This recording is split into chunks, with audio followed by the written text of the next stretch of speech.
Oke, baik. Assalamualaikum warahmatullahi wabarakatuh. Kami dari kelompok 8 di sini akan memaparkan materi mengenai aktivitas operasi. Eh, untuk materi pertama itu mengenai income measurement, yaitu ada konsep pendapatan. Pendapatan ini menggambarkan hasil keuangan dari kegiatan operasional bisnis. Nah, untuk laporan laba ruginya ini dibuat untuk menjelaskan bagaimana pendapatan diperoleh dengan memisahkan komponen-komponen utamanya. Di sini ada tiga konsep pendapatan. Yang pertama itu ada pendapatan ekonomi, yaitu pendapatan ini mencerminkan arus kas pada periode berjalan, ditambah dengan perubahan nilai sekarang dari arus kas masa depan yang diharapkan. Lalu untuk konsep pendapatan yang kedua itu ada pendapatan permanen, yaitu pendapatan yang diestimasi rata-rata pendapatan yang dapat dipertahankan perusahaan secara berkelanjutan. Lalu untuk konsep yang ketiga itu ada pendapatan akuntansi, yaitu pendapatan yang diakui berdasarkan akuntansi berbasis akrual, yaitu ketika pendapatan sudah diperoleh walaupun kasnya belum diterima.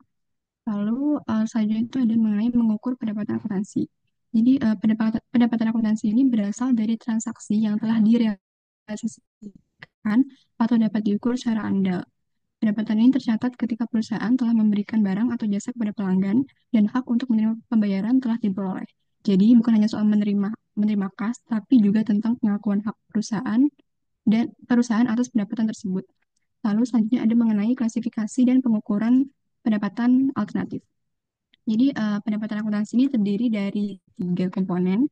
Yang pertama itu ada komponen permanen, yaitu bagian pendapatan yang stabil setiap periode dan biasanya berasal dari kegiatan utama perusahaan. Nah, contohnya itu seperti penjualan rutin produk utama. Lalu komponen yang kedua itu ada komponen sementara, yaitu pendapatan yang fluktuatif atau tidak pasti terjadi setiap periode. Misalnya itu keuntungan penjualan aset atau proyek sekali jalan. Nah, ini tuh sifatnya tidak berkelanjutan. Lalu untuk komponen yang ketiga itu ada komponen tidak relevan, yaitu bagian pendapatan yang tidak terlalu penting untuk menilai kinerja perusahaan karena sifatnya ini tidak berulang atau tidak terkait langsung dengan operasi utama. Nah, contohnya itu seperti keuntungan dari selisih kurs mata uang. Lalu untuk materi yang selanjutnya akan dijelaskan oleh rekan saya.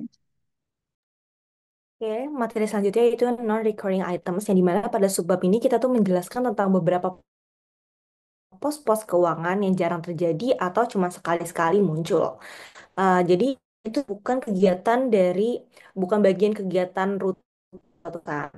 Ada limanya dan saya akan mencoba menjelaskan satu persatu. Yang pertama itu ada extraordinary items yang di sini adalah kejadian luar biasa yang jarang terjadi dan terkait dengan kegiatan operasional rutin perusahaan. Ciri-ciri yang pertama itu ada unusual atau tidak biasa. Kejadian ini tuh sangat abnormal bisnis bagi suatu bisnis. Yang kedua tuh ada infrequent atau jarang terjadi, yang dimana tidak diharapkan terjadi secara berulang dalam waktu yang dekat. Yang ketiga tuh non-operasional. Ini tuh tidak muncul dari aktivitas utama atau harian perusahaan. Contohnya seperti kebakaran besar yang menghancurkan gudang perusahaan, terus ada bencana alam, dan juga mungkin keuntungan atau kerugian dari penjualan aset besar yang tidak biasa. Jadi yang dijual tuh aset bukan persediaan yang emang harusnya dijual oleh perusahaan. Jadi kenapa sih kita tuh harus mengetahui tentang extraordinary items ini? Yang pertama, karena extraordinary items ini sifatnya tuh bisa menipu. Jadi kalau misalnya kita melihat laporan laba rugi, misalnya ada suatu perusahaan yang mengalami kerugian yang sangat signifikan dan itu jauh banget dibanding tahun lalu. Pas kita cek di catatan kakinya itu ternyata pada tahun tersebut itu tuh perusahaan itu tuh mengalami bencana alam atau misalnya kebakaran. Jadi kan itu kan artinya bukan karena operasional mereka yang menurun, tapi karena memang ada kejadian yang luar biasa. Yang kedua, itu tuh analis tuh karena itu bukan dari operasionalnya, itu tuh harus mengecualikan item ini pada saat melihat eh, bagaimana performa perusahaan. Kalau kita cuma mau menilai operasional sehari-harinya aja. Terus yang ketiga, tapi kalau kita menghitung nilai ekonomis perusahaan secara menyeluruh, item luar biasa ini tetap harus dihitung karena memang berdampak langsung terhadap kekayaan perusahaan. Terus yang kedua, dari non-recurring items ini, itu tuh ada discontinued operation or segment. Yang dimana di sini tuh adalah bagian dari bisnis perusahaan yang telah dijual, ditutup, atau dihentikan. Eh, jadi tuh ini tuh operasi tersebut tuh terpisah secara signifikan dari aktivitas utama perusahaan dan penghentiannya membuat perusahaan tidak lagi menghasilkan pendapatan atau biaya dari bagian tersebut di masa depannya. Kenapa sih kita tuh kenapa discontinue operation itu harus dipisah dalam laporan keuangan? Yang pertama tuh agar laporan keuangan lebih transparan dan akurat.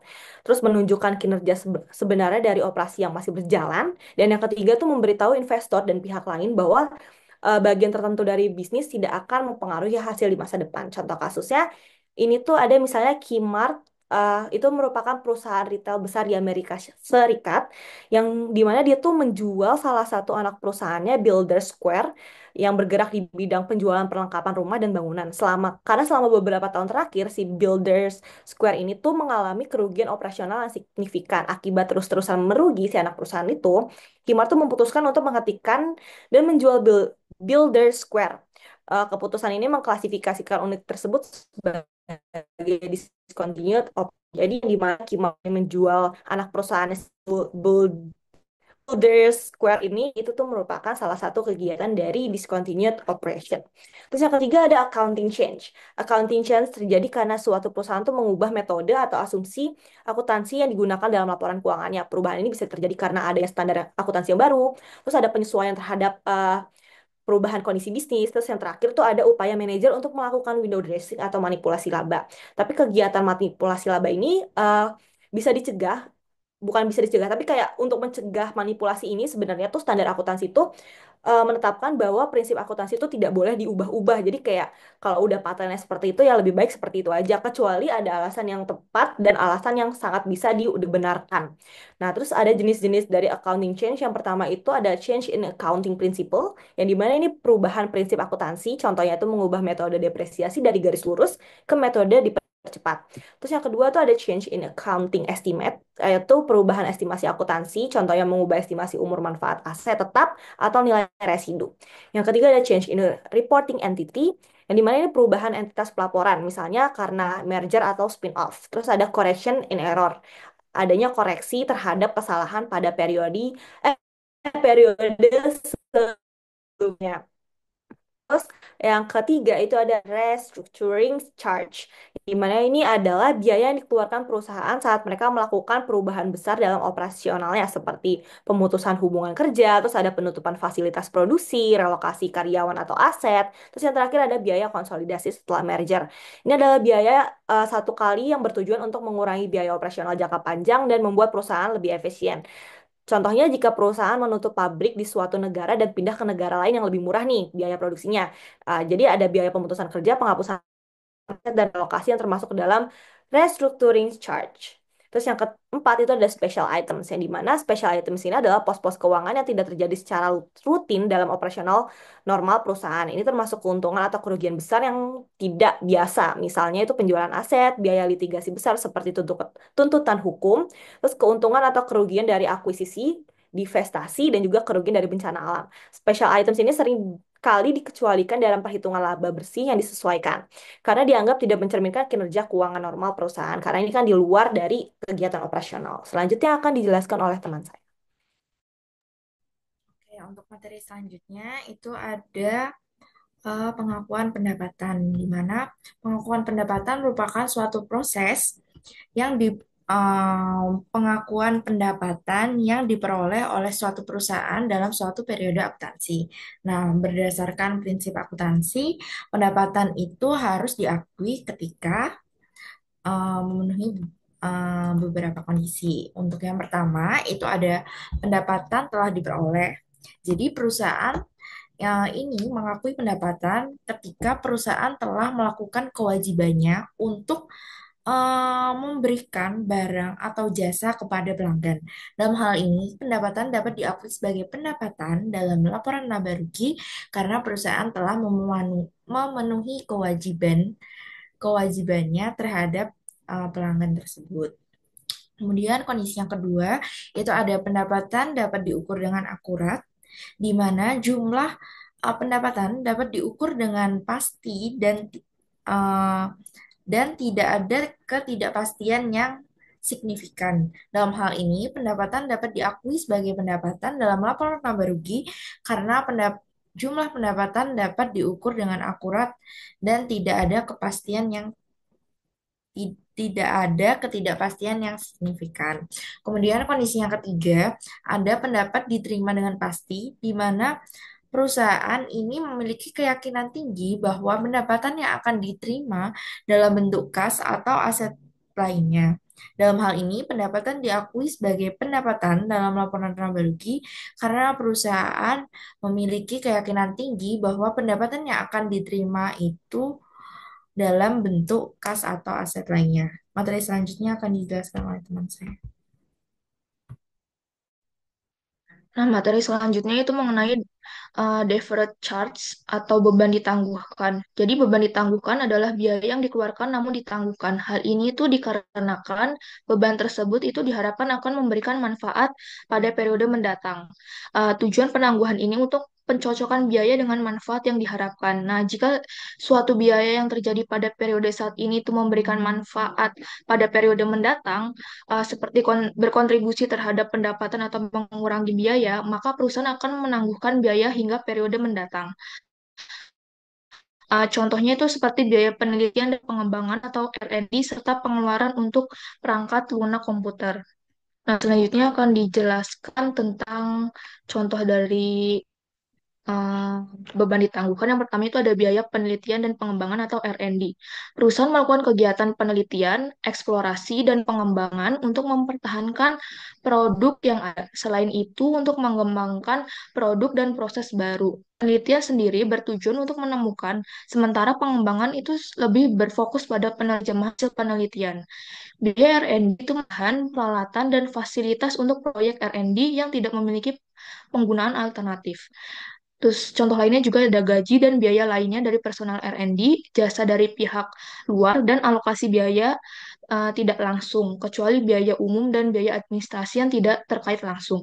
Nah, akuntansi dia menggunakan FS yang menggunakan kapital ketika manfaatnya dapat diukur secara lebih pasti. Terus yang contoh selanjutnya itu tadi ada pengeluaran untuk perangkat lunak komputer. Pengembangan perangkat lunak untuk dijual atau akan diklasifikasikan secara terpisah. Menurut GAAP, biaya dikapitalisasi setelah tercapainya kelayakan teknologi. Biaya sebelum tahap ini itu dibebankan. Nah, setelah itu biaya dikapitalisasi sebagai aset tidak berwujud hingga perangkat lunak siap dirilis. Sedangkan IFRS itu memperlakukan biaya perangkat lunak seperti R&D itu di akhir ketika kelayakan teknologi sudah tercapai. Materi selanjutnya akan dijelaskan oleh teman saya. Baik, untuk materi selanjutnya ada yang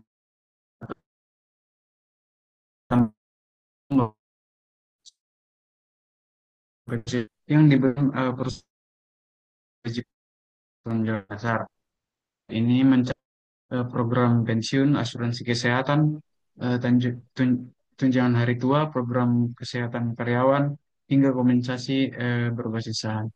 Nah, dampak dari supplementary employee benefit ini terhadap laporan keuangan itu yang pertama terhadap liabilitas jangka panjang. Itu manfaat seperti pensiun dan asuransi itu seringkali dicatat sebagai kewajiban jangka panjang. Jadi hal ini akan tercermin dalam neraca dan berdampak pada struktur modal perusahaan. Kemudian yang kedua ada beban operasional. Jadi pengakuan manfaat karyawan meningkatkan beban operasional yang akan dicatat pada laporan laba rugi yang mempengaruhi margin laba. Kemudian yang ketiga ada arus kas masa depan. Jadi pembayaran manfaat yang dijanjikan di masa mendatang dapat mempengaruhi proyeksi arus kas dan strategi keuangan jangka panjang perusahaan.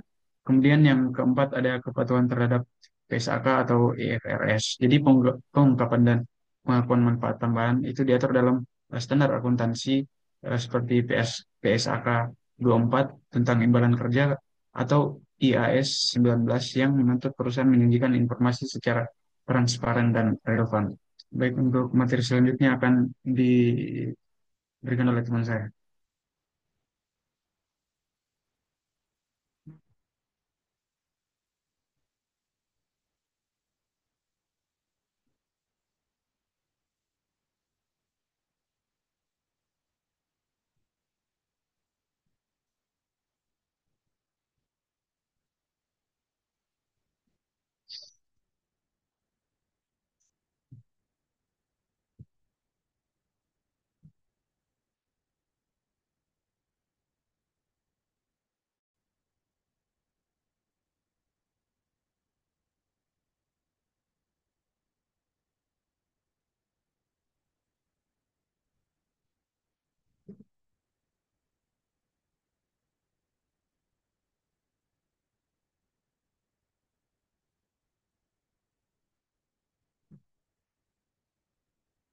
Baik, saya lanjutkan ke materi yang selanjutnya itu ada income income tax atau pajak penghasilan.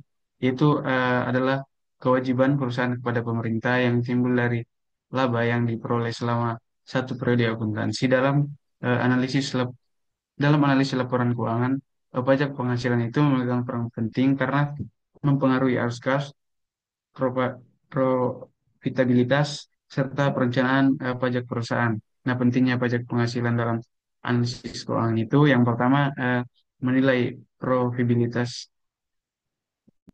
bersih, itu laba bersih secara signifikan. Jadi analis itu harus mengevaluasi bagaimana strategi perusahaan dalam mengelola beban pajaknya. Yang kedua, pengaruh terhadap arus kas. Jadi meskipun beban pajak dicatat dalam laporan laba rugi, yang berdampak langsung terhadap kas adalah pajak yang benar-benar dibayar, sehingga perlu dianalisis dari laporan arus kas. Kemudian yang ketiga ada risiko keberlanjutan. Itu di mana perusahaan yang terlalu bergantung pada eh, tax holiday atau intensif pajak bisa menghadapi tekanan saat fasilitas tersebut berakhir.